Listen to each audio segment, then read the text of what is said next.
So, like, I've never done the whole Christmas in July thing, but I know it exists. So I decided to go with a wintry theme for this episode since we are in July. And I want to start off by listing all of the great things about winter.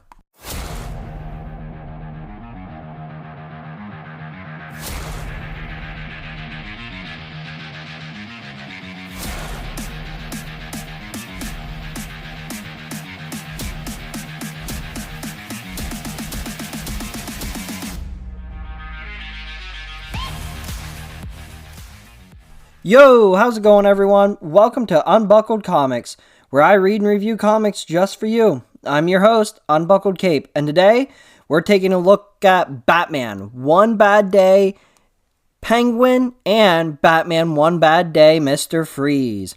Before we get started, I'd like to let you know there's a Facebook page and Instagram page of the same title, Unbuckled Comics, where you can keep up with upcoming episodes, add comments to our episodes, if I remember to do it. I know I forgot for this one.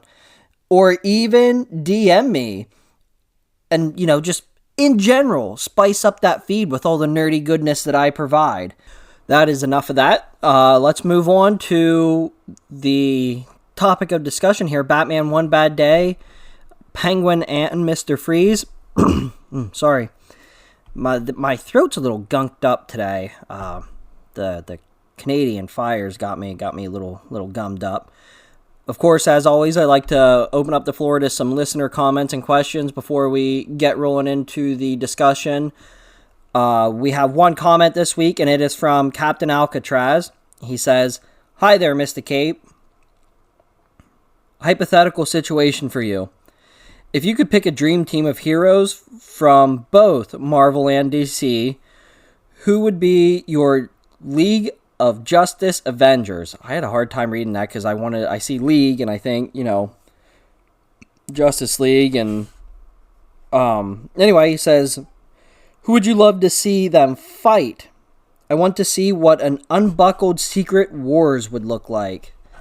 So I did see this when you posted the question, and I'm going to be honest. Other than me picking how many I'm going to have on each side, I'm going to use the DC and go 7. The original Justice League had 7 characters, and I'm just going to shoot from the hip. I want to go... Ooh, you know what? Let's flop that. Let's start with villains. I'm going to do villains first. I want the head of them being Darkseid. Darkseid, Doc Ock. I'm going to have Venom in there because he's my favorite. Darkseid, Doc Ock, Venom. Kind of want to say Joker, but what I want to avoid here is I want to avoid having like heroes and villains ending up pairing with each other. I don't want that. So Sinestro, Ultron, 2 more for the villains. 2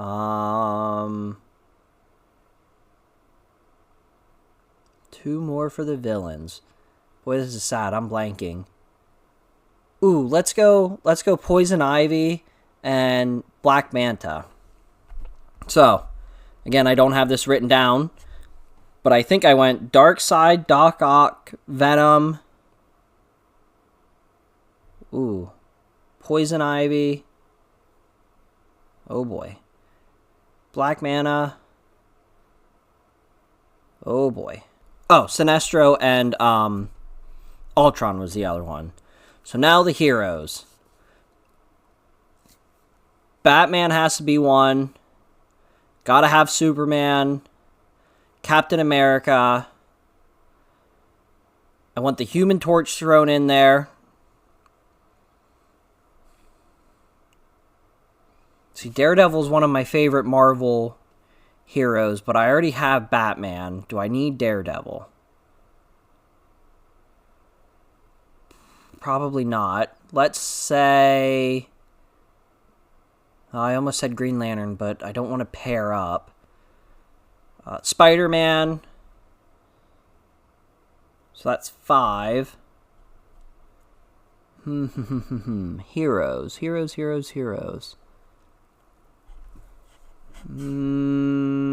Ooh. Give me Beast Boy and then Etrigan. Okay, so I'm going to have quick recap. So my superheroes are going to be Batman, Superman, Spider-Man, Beast Boy, Etrigan, Human Torch, and Captain America.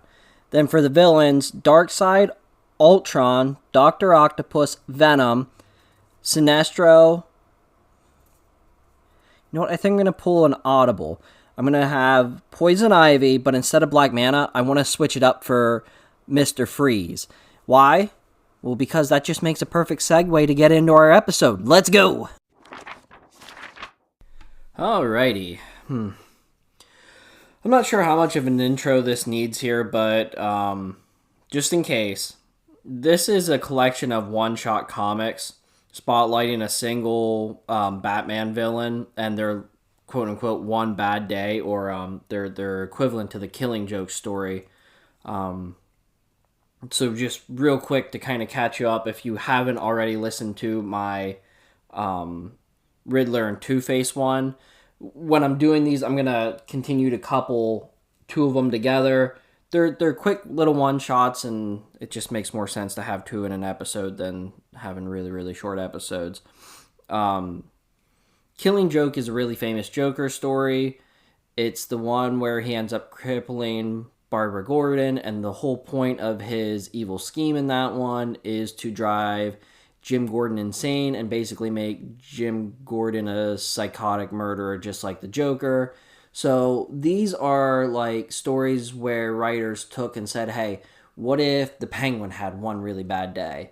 Or what if Riddler had one really bad day that kind of made him either into the Riddler or try to force someone else to be like the Riddler. Like, you know, it's not necessarily the Killing Joke, just pull Joker out and put in Freeze, but it's this Batman villain's one bad day. I hope that makes sense. Like I said, we already looked at Riddler and Two-Face. I'll give a refresher on them at the end on what I thought of them.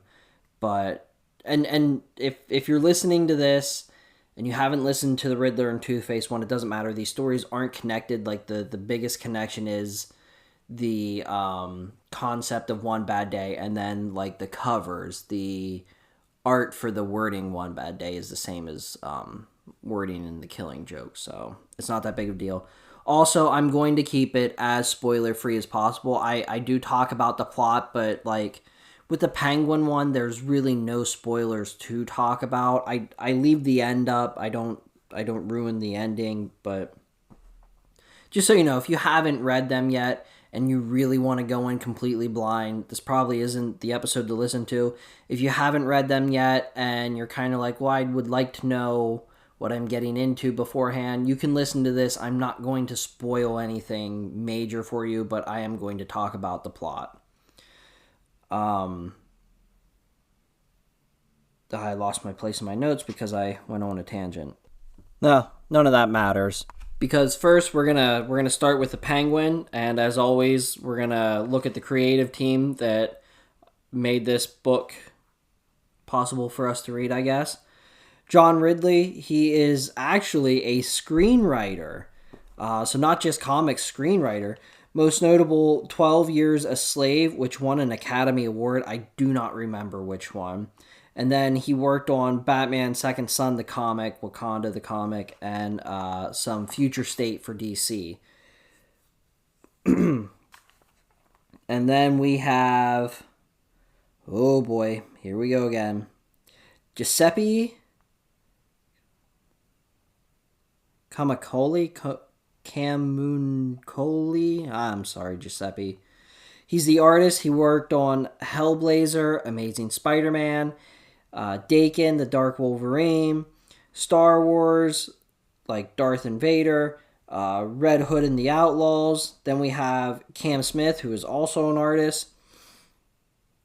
He has spent 50 years alone on 2000 AD. That's the like Judge Dredd comic. Superman, Overkill, Fantastic Four, Supergirl, the Joker, yep, that Joker, the one we just talked about, Green Lantern, and Deathstroke, among many others. I'm just pulling out like some of the more notable ones. And another name, Arif Prianto. I think that's pretty close. He was the colorist in this. He also worked on the Joker, Star Wars Bounty Hunters, Deathstroke, Action Comics, X-Men Gold, and then King in Black, which is a great Venom comic. So just like some quick backstory for my side of this. I don't actually recall having a comic where Penguin is the main baddie, except for like in one of the Batman Adventure Continues, but like not the current run, the earlier run. So I actually am really excited to dig into this one because I know Penguin from the cartoons and movies and stuff, but I don't really get a whole lot of him in comics. So I'm actually going to take a little sip here. I got a little liquor and a nice little sphere ice in fancy glass, like I'm sitting here chilling at the Iceberg Lounge. I certainly don't feel richer. Anyway, so this story begins with Penguin down and out, and he only has like $20 to his name, and he buys a gun, but no bullets from like this punk kid petty crime guy, and they have this banter of like, what are you going to do with the gun with no bullets? You got to have more money to buy the bullets. And Penguin's like, I'm taking this gun and I'm going over there, pointing across the river to Gotham, and I'm gaining my empire back. And the kid feels bad for him, so he gives him a single bullet and is like, here, just take this and use it on yourself, is basically what he's saying. But the Penguin takes it and decides that single bullet is how he's going to take back his empire. So he does head back to Gotham again for revenge and to take back his empire. And like, I'm not 100% sure if this has been set up by something that happens in like the canon, whether it be Detective Comics or Batman, whatever. But it does give us enough backstory to know that Umbrella Man, which the Umbrella Man is literally Oswald Cobblepot. If you didn't know, the Penguin's name is Oswald Cobblepot. So, Cobblepot's Umbrella Man. Like, when he got out of his limousine, the guy that like held the umbrella over his head for him, that's who we're talking about. The Umbrella Man stole his criminal empire, and of course now he calls himself the Umbrella Man. One more time, Umbrella Man. So with... I don't want to keep saying Umbrella Man. It's such a long name. U-Man? Can we call him U-Man? Gotham is worse than ever with U-Man at the helm of the Gotham City crime. He's basically just letting anyone do everything. There's drug dealers selling in all corners of the streets to kids. Crime rate is at an all-time high because everyone is getting a piece of his, slices of his pie. He's basically employing all the criminals to do criminal things. So then it kind of switches over and we get a look at Batman amidst this massive crime wave and how he's like struggling to just pick which crimes to attend to because there's so many of them. And then he actually has a conversation with Commissioner Montoya, which is really cool. I wasn't expecting to see Renee Montoya as commissioner, but it makes a ton of sense, and I absolutely love it. And again, I'm not sure if that's actually canon currently. I know in the Joker comic we just read, Gordon was retired commissioner, but off the top of my head, I do not remember if it actually says who his replacement was.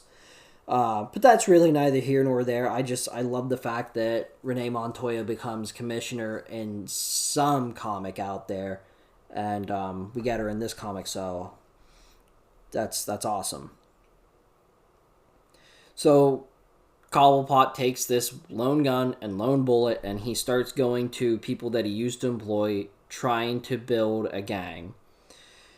as he goes to the first person, and as you can guess, it doesn't go well. But with that one bullet, he shoots him and then steals all of his money. And it kind of, at this point, reminds me of like when people go to conventions or auctions, and they go there with like $5. So they buy something for $5. Then they go to another booth, and they barter around and they trade ups for something that might be worth like $10, and then they take that one, and so on and so forth, until they take that $5 and turn it into $500. However, I mean, I'm sure you've seen those videos. Kind of what this reminds me of, or oh boy, hope I'm not getting too far off track with this reference. But if you ever played Call of Duty Black Ops, the gun game, you start with like a pistol, and then you get the dual pistols, and so on and so forth. Kind of what it reminds me of at this point. So anyway, he moves on to the second henchman that he wants to use, and talking to her, he tells the story of his childhood and how his mom actually paid kids $100 to come to his birthday party and be nice to him. And that's, we're getting to see a little bit more of the humanity side of Oswald than what maybe we see in normal comics, talking about, like, I was kind of knew that he was bullied as a kid, but this was a look inside of how he was actually bullied, and then he actually uses it as a, I think the question asked was, why crime or something like that, and, or maybe something about fear.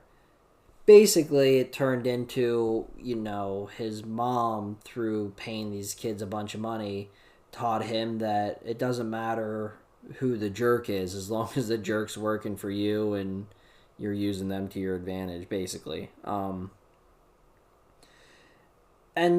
it just kind of goes on like that, where he continues to pick up henchmen, and none of them are really great at being henchmen, and they're kind of freaks. He picks up a guy named Elliot. Elliot's kind of a I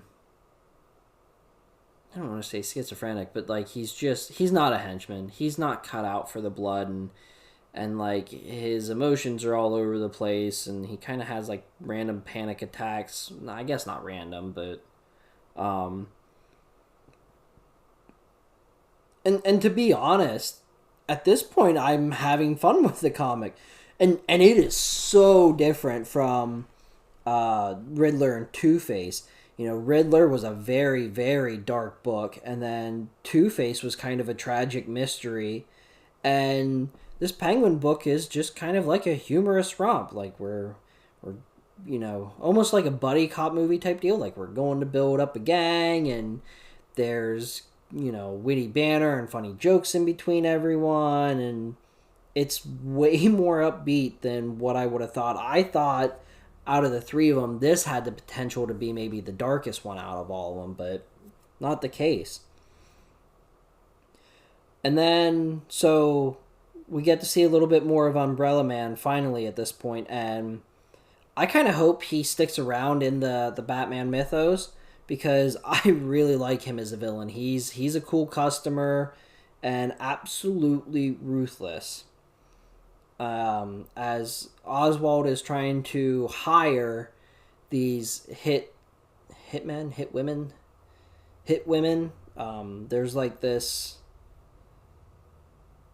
I can't think of what the academy is that Deadpool goes to. Is it Sister Mary Catherine's School for Wayward Girls or something like that?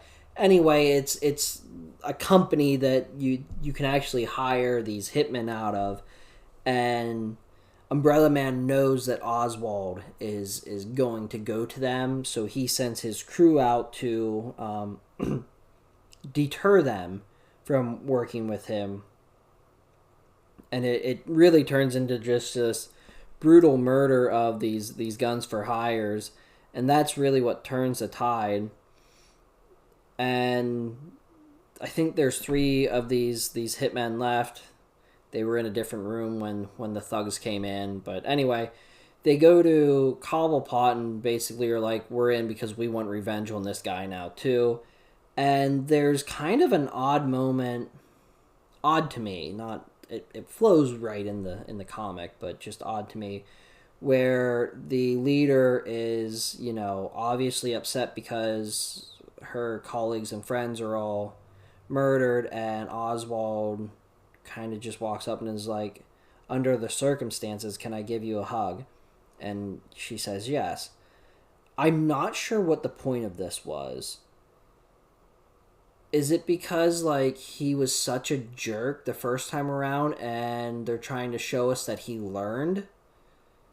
Oh, I don't have this in my notes, but I just now got it. So these comics are all one bad days, right?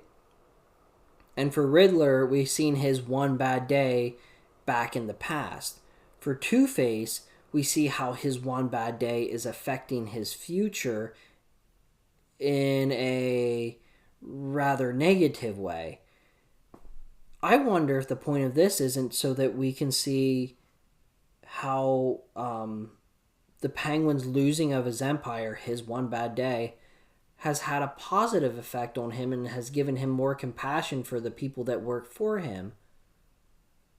Oh, I keep saying there isn't a trend to these, but I'm starting to think that there most certainly is a trend to these. It's how a one bad day would affect each of these criminals separately. Whoa.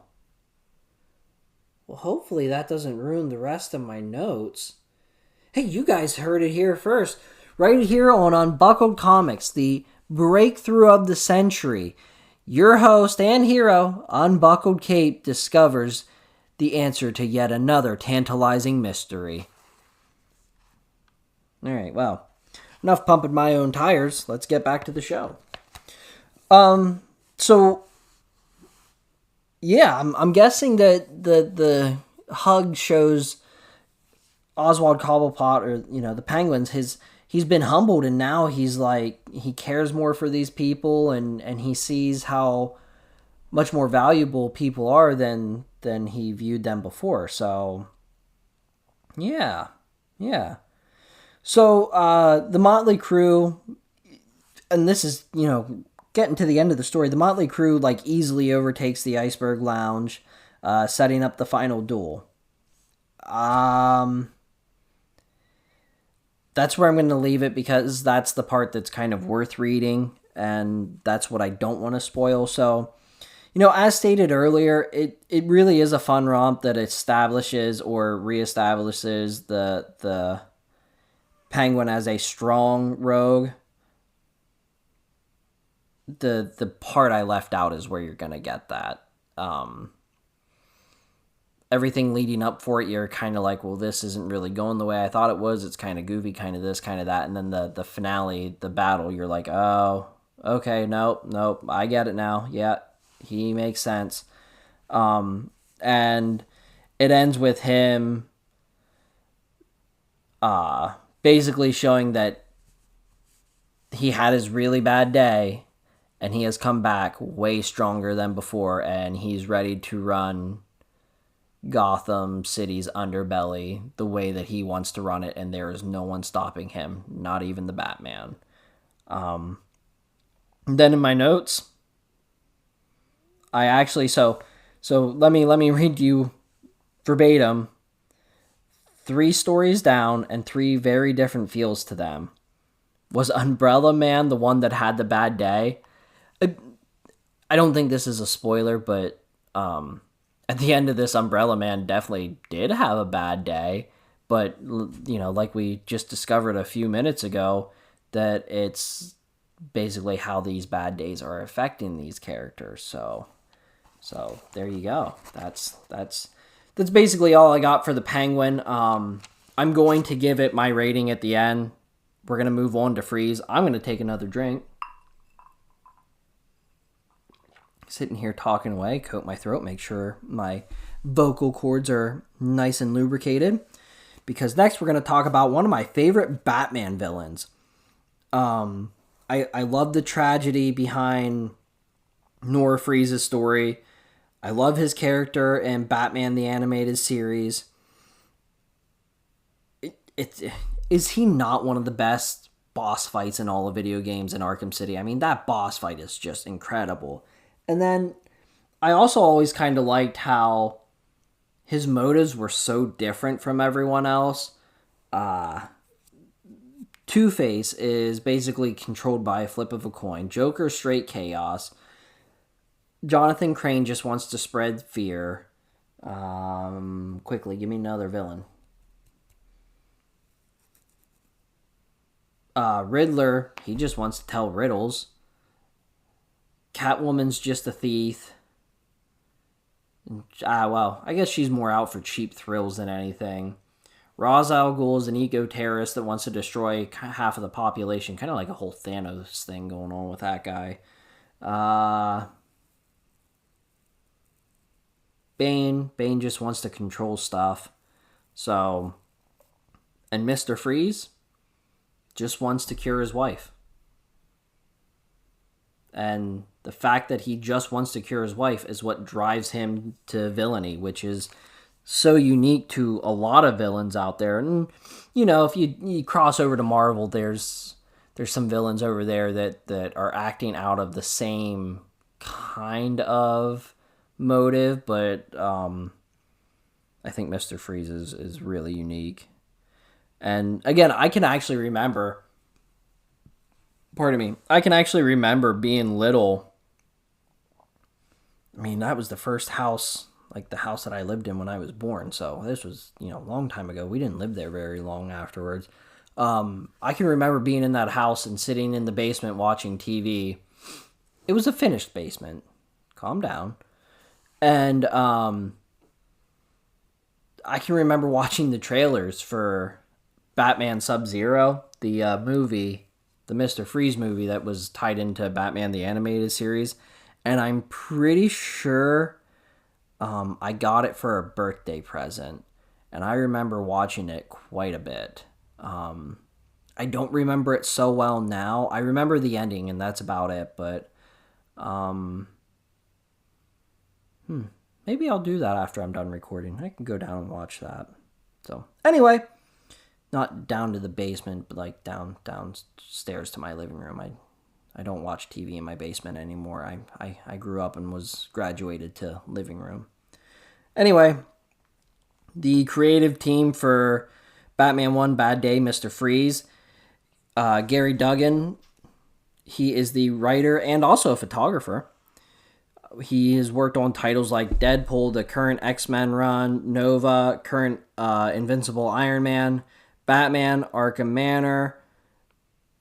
Batman and Arkham Manor are his only two previous DC books, so he's fairly new to the DC scene. Haha.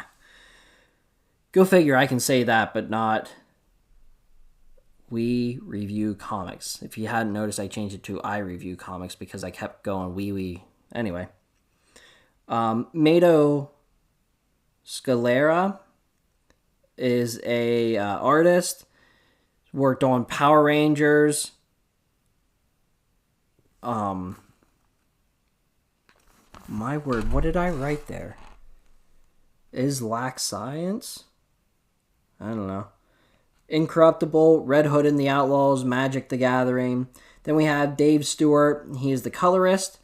He has worked on The Walking Dead, Gideon Falls, Conan, Ultimate Fantastic Four, a lot of BPRD. I'm not sure what BPRD was, to be honest. But anyway, there was a lot of it there. Batman, and then Hellboy and Hell. Alright, so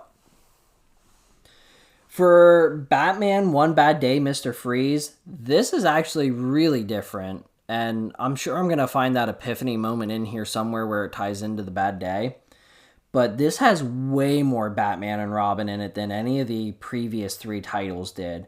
And Robin is a very young Dick Grayson, which gets me so pumped up because I love when Dick Grayson was Robin before his morality started to kind of conflict with Batman's.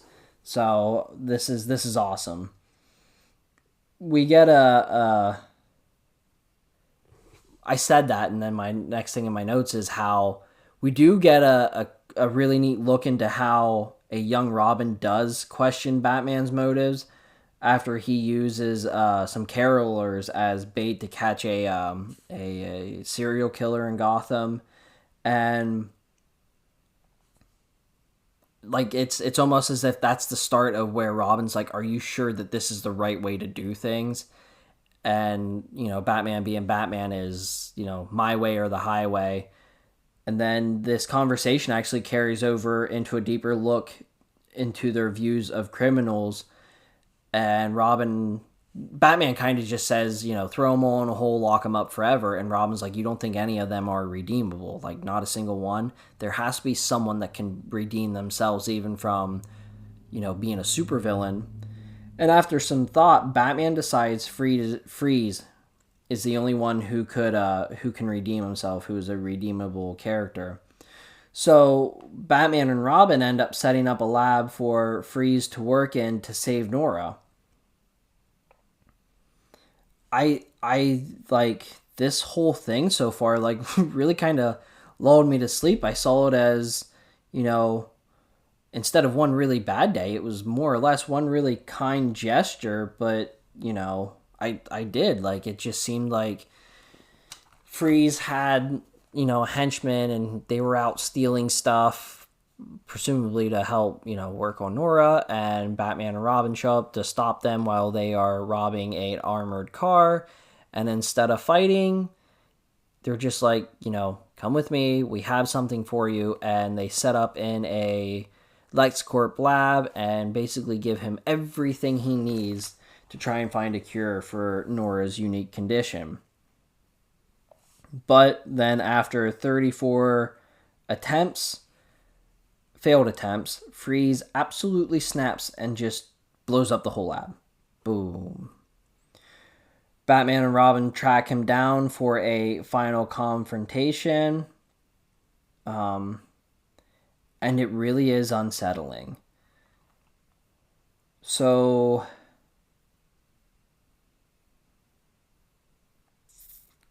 do I want to say why? Basically,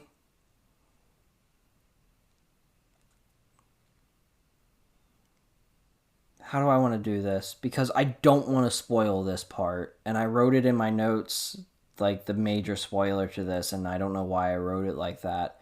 So during the final confrontation, Batman's kind of taken out of the game a little bit, and it's Robin kind of beating on Freeze. And as he is, he's like venting about like, hey man, we were helping you and you just blew up the lab. Like, what's wrong with you? Don't you want to save your wife?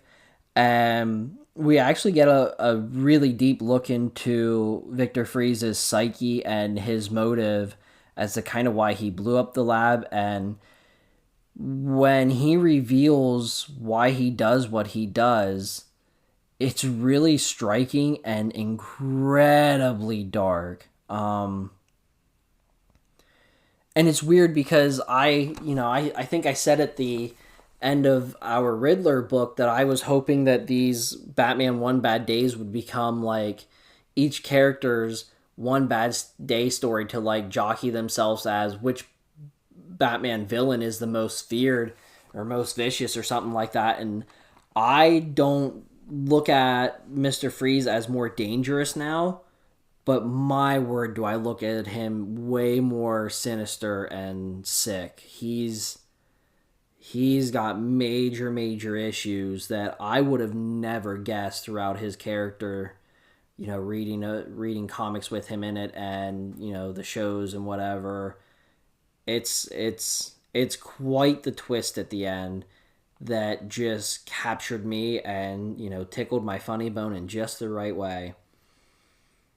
And again, to avoid all the spoilers that I can, the ending to this was actually kind of nice, and another tone flop.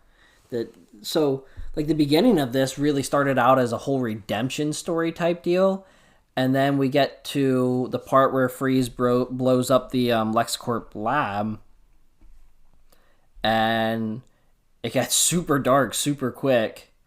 And then at the very end, we kind of flop back to the redemption story. Freeze. And now it's not a major redemption, like it's something really small, but it's kind of like, okay, so he has a little bit of compassion in him, and then you kind of go back to questioning um the Batman and Robin part where they're discussing whether or not these villains are redeemable. Can they change their self back around and do the right thing? Well, Freeze had every opportunity to, and after 34 failed attempts, he blew up the lab, and then we find out why, and it makes you question, does Batman think it this way because maybe he's right. Maybe these criminals have no chance at becoming something else. As far as these one bad days, this is the fourth one that we looked at together. I feel like I am like, I there's like nothing, there's really nothing in this glass. I'm not like sitting here chugging it. I feel like I'm really stumbling over some words tonight. Jeez. Anyway, after 4 of these books, this is the most Batman centric yet, and really, I felt like the whole book actually was kind of a Robin story that was shared with Freeze, probably about 50-50. We get to see a young Grayson and his innocence wanting villains to change, which is an absolute stark contrast to the Batman lock 'em up mentality that we had already talked about. And then in the end, he does learn to be a little more guarded, but he was also kind of rewarded for his faith in humans as well. And again, that was like such a big point of this story, and I think that maybe even though this is one bad day for Freeze, everyone knows that his one bad day was the day that Nora had to go into the cryogenic. I think that's the right word. She had to be frozen, right? Everyone knows that's the worst day of his life. But I'm thinking that this story is actually maybe kind of Robin's one bad day now, because he put a lot of faith into Freeze being able to change, and in the end of it, Freeze didn't change, and not only didn't he change, he kind of just like destroys Robin's whole theory of, there's still some good left in some of these people, right? I'm saying right, like, well, I guess if you read it, So yeah, in the end, he definitely learns to be more guarded, which is a hard learned lesson, especially for someone as young as he is in this comic. So, like I said, even though this is a Freeze book, I really feel like it was more about Robin. And as for Freeze, I really, really do like his origin here. It's a little different than what we're used to. And more so the plot twist on his curing of Nora. Again, I'm not going to dive into any more of it, but like that plot twist, wow. I did not see that coming. Not one bit. It's incredible. And overall, I loved all of this. This is a really, really good comic, and I think kind of the same as the Penguin. I think this is the only one that I have that is a free-centric bad guy. Like, he's the central bad guy. He's the only one in this one. And I really enjoyed it. It actually kind of reminded me of Robin and Batgirl Year 1. Or is it Batgirl and Robin Year 1? Let me look. Batgirl and Robin Year 1. It's definitely has a lighter tone to most of it. I guess it kind of has to if it's going to, basically feature Robin more than what it features Batman. But, so, yeah. Anyway, let me look here. Oh, how far are we? Doing good? Doing bad? So, let's just kind of go into an overall conclusion here before we wrap this puppy up. What do you say?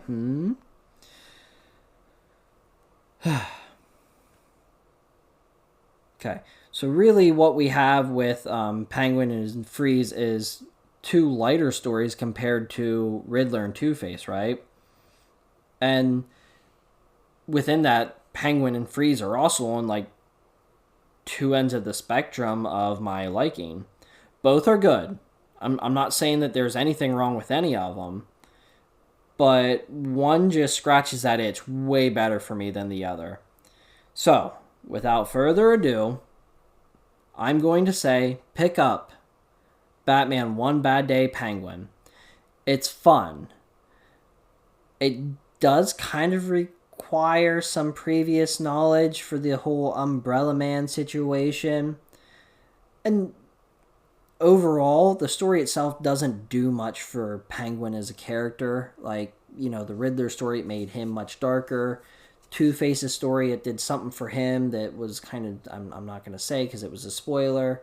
Penguin, he's just like, yeah, maybe he learned to be a little more compassionate, but okay, whatever. And then the Freeze one, again, there was a major twist at the end that we didn't see coming that kind of changes the way I look at him in general. So it's fun.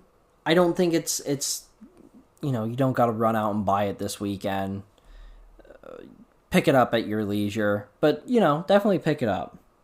As for Batman One Bad Day, Mr. Freeze, what are you doing? That's right. This is a great story. I love.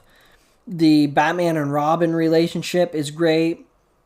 I love Robin. I love the Robin character in this, his child innocence and him learning how to deal with these villains and their screwed up psyches, right?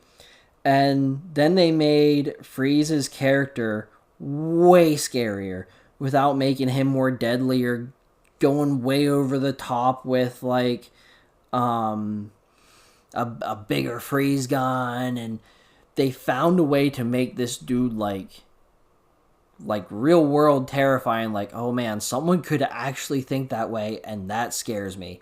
This whole story takes the lightheartedness of Batman and Robin and ties in the scary realities of of a Killing Joke type story, right? This book is just mwah, that's my little chef's kiss right there. Mwah, little chef's kiss after you put the cherry on top of that beautifully baked ice cream cake. Ice cream cake because it's Mr. Freeze. So yeah, I think this story is just awesome. So anyway, in short, pick up Batman One Bad Day, the Penguin. And what are you doing, Batman One Bad Day, Mr. Freeze? That'll do it for this episode, everyone. Thank you so much for your time and support. Now, get out there and save the world, you bunch of heroes.